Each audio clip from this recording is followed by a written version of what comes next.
बस्ती को हम आज से नहीं जान रहे, हम बहुत पहले से यहाँ मेहनत कर रहे हैं। हर चीज़ के लिए, पानी के लिए, लाइट के लिए, सड़क के लिए, हर चीज़ों के लिए हमने मेहनत किया है। साठे पार्ट 2 अभी 2011 के जीआर में समझो पात्र हुई है, उसके लिए भी हमारी बहुत मेहनत थी, हमारे साथियों की सब मेहनत थी। अभी क्या हुआ, एक उद्घाटन समारोह था, रात में आज़मी साहब आने वाले थे यहाँ पर, तो यहाँ के लोगों ने उनसे मिला 2 दिन पहले और कहने लगे कि ऐसी ऐसी नोटिस मिली है इन्हें, 7 दिन का कलेक्टर ने टाइम दिया है यहाँ की बस्तियों को खाली करने का।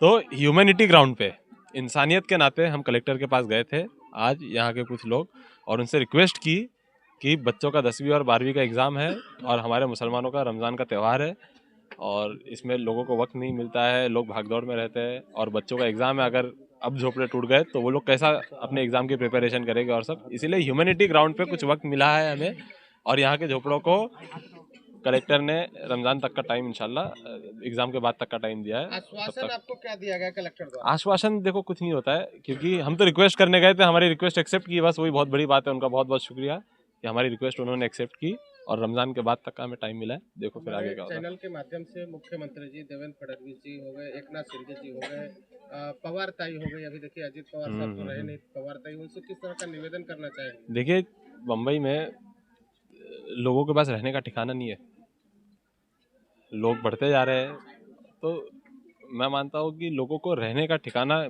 सरकार की जिम्मेदारी होती है बना के दे। ये कोई एमएलए एमपी नगर सेवक का काम नहीं है, ये तो सरकार का काम है। सरकार को देना चाहिए कुछ ना कुछ प्रोविजन, इन लोगों को देना चाहिए ना। अब 2011 का अगर पात्र किए हैं तो उसके बाद के लोगों का इतने अच्छा, आप लोग बसने क्यों देते हो? फिर आप लोग बसने क्यों देते हो? ये भी तो गवर्नमेंट की नाकामी है कि आप लोग अच्छा, जब लोग बस रहे हैं, लोग उसमें, इसमें लोग विक्टिम है, इसमें जो लोग, रोटी कपड़ा और मकान, बस पब्लिक को ये एकदम जरूरत है, कपड़ा भी चाहिए। नहीं, मैं मानता हूँ ये झोपड़पट्टी में जो लोग रहते हैं ना, ये लोग विक्टिम है। ये लोगों को, ये लोग भी माफियाओं से ज़मीन खरीदते हैं कुछ यहाँ पे, यहाँ की बात नहीं कर रहा हूँ, लेकिन मैं बाकी जगहों की बात कर रहा हूँ। मैं मुंबई में, मैं जोगेश्वरी देख रहा हूँ, मैं मलाड देख रहा हूँ, वहाँ बड़े बड़े भू माफिया है, उनसे लोग ज़मीन खरीद लेते हैं और उसके बाद क्या होता है, सरकार खड़े खड़े देखते रहती है, झोपड़पट्टी बनते जाती है। उसके बाद एक दिन आती है सब गरीबों के सीने पे बुलडोजर चलाने के लिए। तो आप इतने टाइम तक इंतजार क्यों कर रहे हो? फिर अब एग्ज़ाम है, रमज़ान, और आपने नोटिस लगा दिया, अच्छा लोग जाएंगे कहाँ फिर? तो इसीलिए हम रिक्वेस्ट करने के लिए ह्यूमैनिटी ग्राउंड पे हम लोग गए थे, रिक्वेस्ट करने की थोड़े वक्त का समय दीजिए हमें। इन्होंने भी वही रिक्वेस्ट किया था आज़मी साहब से और वो रिक्वेस्ट एक्सेप्ट कर ली गई है। अभी देखो रमज़ान के बाद क्या होता है। यास्मीन, शिंदे मामा से क्या कहना चाहोगे? शिंदे मामा, मेरा आप घर मत उछाल, आई चल रही है। अच्छा, अभी मेरा पेपर चल रहा है, अभी पेपर आने वाला है। अच्छा, आपके पापा क्या करते बेटा? काम करते हैं। कितने भाई बहन हो? 4। आप कितने में कहाँ पर पढ़ते हो? शिवम विद्यालय। पहले तो मैं सब लोगों को नमस्ते और सलाम वालेकुम बोलूँगी। उसके बाद हम लोग कलेक्टर सर के पास गए, उन्होंने टाइम दिया, उनका शुक्रिया। लेकिन हम उनसे ये भी निवेदन करना चाहेंगे कि सर, हमें 1 महीने की टाइम नहीं, हमें यहाँ रहने दिया जाए। ये हमारी उनसे निवेदन है हाथ जोड़ के। और एकनाथ शिंदे साहब से यही कहना चाहूँगी, अपने बहनों के लिए उन्होंने किया है, लाडली बहनों के लिए, तो हमारे झोपड़ों के लिए भी वो करे, ये मेरा उनसे निवेदन है। और हमारे जो अबू हाशिम आज़मी एमएलए साहब, उन्होंने भी आज हमारी मदद की है, उनके कहने से हमको टाइम मिला। हमारी जो टीम थी, बब्बन साहब थे, यूनुस भाई का लड़का था, और भी हमारी टीम जो हम लोग सब गए थे, उन्होंने सब हमारे साथ काम किया, उनको भी मैं धन्यवाद दिल से देना चाहती हूँ। इतना ही कहूँगी और हाथ जोड़ के निवेदन है सरकार से कि हमारी मांग पूरी की जाए और जो भी हम गरीब का होता है भला, वो सरकार हमें दे। और शिंदे साहब से मैं ये कहना चाहूँगी, आपने सबको बहन बोला है, तो आपके बहन के बच्चे, लड़की लड़का, भांजे भांजी सब रोड पे आने वाले हैं, उनकी पढ़ाई लिखाई सब नुकसान हो रही है, उनका फ्यूचर ख़राब हो रहा है। तो हम यही निवेदन करेंगे कि आप उनको रोड पे नहीं आने देंगे। अगर ऐसा हो गया तो हम लोगों के पास जान देने के अलावा कोई रास्ता नहीं बचेगा, क्योंकि हम घर से बेघर रह के कहाँ जाएंगे, हमारे पास खाने को पैसा नहीं है, हम भाड़ा कहाँ से भरेंगे। बहुत बहुत शुक्रिया उनका, जिन्होंने टाइम दिए हैं। हम लोग का तो 5-6 दिन से नींद हराम हो गई है। बच्चे के स्कूल के पेपर है, सब 10वीं के पेपर हैं, बच्चे लोग पढ़ाई नहीं कर पा रहे टेंशन की वजह से। और ये रमज़ान हम लोग का आया है, हम लोग रोज़ा रख करके इधर उधर दौड़ रहे हैं, हम लोग चक्कर खा खा करके गिर पड़ रहे हैं। इतनी औरतें हैं इधर पे, सब कोई के ब्लड प्रेशर है, कोई के हार्ट है, कोई के कौन कौन सी बीमारी है। हम लोग बहुत ज़्यादा परेशान हैं। हम लोग को ये चीज़ नहीं लग रहा है कि कोई चीज़ ये है, बस हम लोग का झोपड़ा बस जाना चाहिए बस। देखिए आप लड़की बहन, बस शिंदे साहब से यही मांग करेंगे, प्लीज़ हम लोग का झोपड़ा बसा दीजिए। हम लोग इतने साल से रहते चले आ रहे हैं बस, और उनसे कुछ हमसे कोई शिकवा गिला है ही नहीं है किसी से। बस हम लोग का झोपड़ा बस जाना चाहिए। इतने साल से यहाँ पे सब लोग रहते चले आ रहे हैं। हम लोग, हमारी भी तबीयत खराब है उसी की, तो भी मैं बोल रही हूँ, बात कर रही हूँ। बोलणारे देवा भाऊला हेच विनंती आहे आमची का त्यांनी आमचे झोपडे वाचवाव।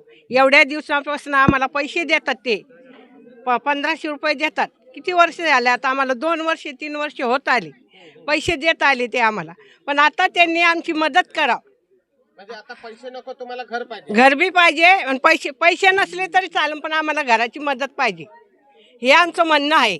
आणि त्यांनी वाचवावं आमचे, आम्हाला राहायला बेसहारा आहे आम्ही, आम्हाला घरदार नाहीये, आम्ही कुठे जाणार? हाँ? कुछ नहीं, बहुत गरीबी परिस्थिति में यहाँ पे दिन बिताए हैं, पानी में दिन निकाले हैं, बहुत दुख तकलीफ उठाए हैं यहाँ पे। और इतना तो हम लोग को मदद किए हैं शिंदे साहब ने कि लाड़की बहन लोग का योजना चालू किए हैं, सब कुछ किए हैं उन्होंने। लेकिन हम लोग का मांग यही है कि हम लोग को, गरीब लोग को हटाया ना जाए बस। सरकार से इस तरह मांग की जाएगी। सबसे पहले तो आवाद भाई का बहुत बहुत शुक्रिया, बहुत बहुत एहसान करम है, और सलाम वालेकुम आवाद भाई को और समाजवादी पार्टी अबू हाशमी साहब को कि कहने के बाद है कि एक रमज़ान भर के मोहलत 1 महीने का टाइम दिया गया है, वो बहुत बहुत शुक्रिया कलेक्टर साहब का। और सरकार से यही मांग है कि हम लोग गरीब आदमी इस तरीके से बसे हुए हैं, झोपड़ा नहीं उतारा जाए और बहुत तकलीफ़ में, कठिनाई में हम लोग इस ज़िंदगी गुजार रहे हैं। और सरकार से ये मांगे कि लाडली बहना सब अपने भाई बहन सब परिवार जोड़े हैं, तो उस घर को ना उजारा जाए, उस घर को बसाया जाए, और इस गरीब तबके को आदमी को घर बसा के और दुनियावी तौर पे जो आपने सलाह दी है और किसी तरह से मजबूरी को आपने बसाने का काम, उसको उजाड़िए मत। अबू हाशमी साहब से और अवध भाई से बहुत शुक्रिया, बहुत जितने स्टाफ इसमें जो भी है मेहनत किए, बहुत बहुत शुक्रिया अदा करना चाहता हूँ। अस्सलाम वालेकुम, मेरा नाम मोहम्मद इदरीस है और अभी 5-6 दिन हो गया नोटिस यहाँ पे लगा है। सबको मालूम पड़ा कि भाई 6-7 दिन के अंदर सब घर खाली कर दो, नहीं आके तोड़ के जाएंगे। तो हमको लोग को मालूम पड़ा तो हम लोग इनूस भाई से भी बताए, आहद भाई से बताए कि ऐसा ऐसा बात है। नोटिस को हम लोग व्हाट्सएप में उनके पास भेजे कि हासिम भाई से आप लोग बात करिए। उसके बाद बोले ठीक है। फिर इनूस भाई फ़ोन किए मेरे पास, बोले इदरी भाई ठीक है। फिर हासिम भाई भी आए, मतलब अंदर गली का काम चालू करना था तो 12 बजे रात 2-3 दिन पहले आए थे। तो हासिम भाई से बताया गया कि भाई ऐसा ऐसा बात है, यहाँ पे सब झोपड़ा में नोटिस लग गई है, तोड़ने वाले हैं। तो बोले भाई ठीक है, जो भी रहेगा। यहाँ पे बोले लेडीज़ लोग कि भाई रोज़ा भी चल रहा है, बच्चे लोग का परीक्षा चालू है, तो रमज़ान तक तो रुका सकते हैं। तो हासिम भाई बोले ठीक है, बच्चे की परीक्षा चालू, ठीक है मैं कोशिश करूँगा। इंशाल्लाह वो कोशिश भी किए, रुकाए भी। अब हमारा यही मांग है कि यहाँ पे इतने लोग गरीब हैं, इतना इतना पानी भरा रहता था, पूछो मत। अभी कैसा भी करके पब्लिक है तो उनका घर उजाड़ा ना जाए। खुदा हाफिज। पट्टी ही वाचली पाहिजे। सर्व गरीब लोक, मुस्लिम बांधव, हिंदू बांधव सगळे गुन्ह्या गोविंदाने शांततेत राहतात। ही झोपडपट्टी वाचली पाहिजे। तसेच आमदार अबू आझमी यांना आम्ही इथून निवडून दिलेले आहे, त्यांचं कर्तव्य आहे की यांना संरक्षण द्यावं। मैं रेशमा देवी पासी सरकार से यही विनती करती हूँ, शिंदे साहब से यही विनती करती हूँ कि हमारा झोपड़ा, हमको हमारा छत छीना ना जाए। हम लोग बहुत तकलीफ़ में है, बहुत जिल्लत भी सहे। यहाँ पे पानी में कीड़े में रहते हैं, कैसे भी करके लाइट बीट का कोई चीज़ का सुविधा नहीं है हमारे पास। फिर भी हम लोग बच्चे लेके यहाँ पे हैं, सरकारी स्कूल में बच्चे जाते भी हैं। और यही सर से विनती है शिंदे साहब से कि हमारा झोपड़ा हमसे छीना ना जाए। खुर्शीदा सिद्दीकी है और हम आपसे अब्बू हाशिम अस्सलाम वालेकुम, शिंदे साहब से हाथ जोड़ के नमस्कार।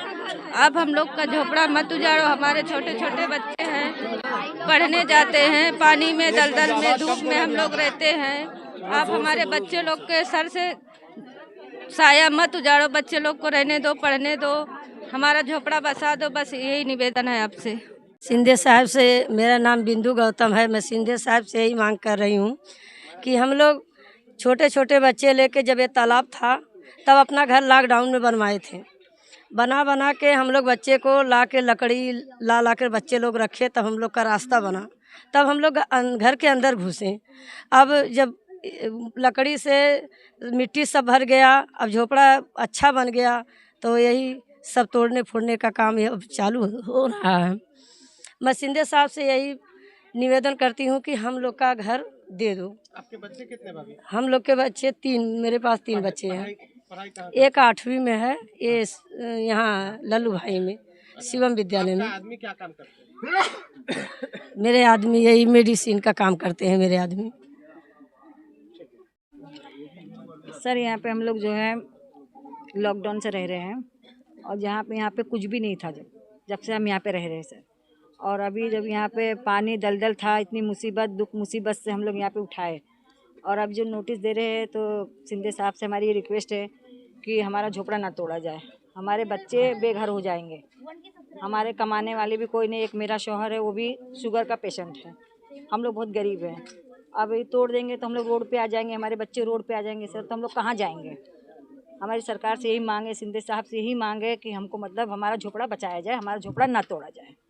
मैं यही रिक्वेस्ट करूंगा सब चीफ मिनिस्टर साहब से और डेप्यूटी चीफ मिनिस्टर साहब से, शिंदे साहब से, कि जब इनको बहन माना है तो इनका झोपड़ा बचाया जाए।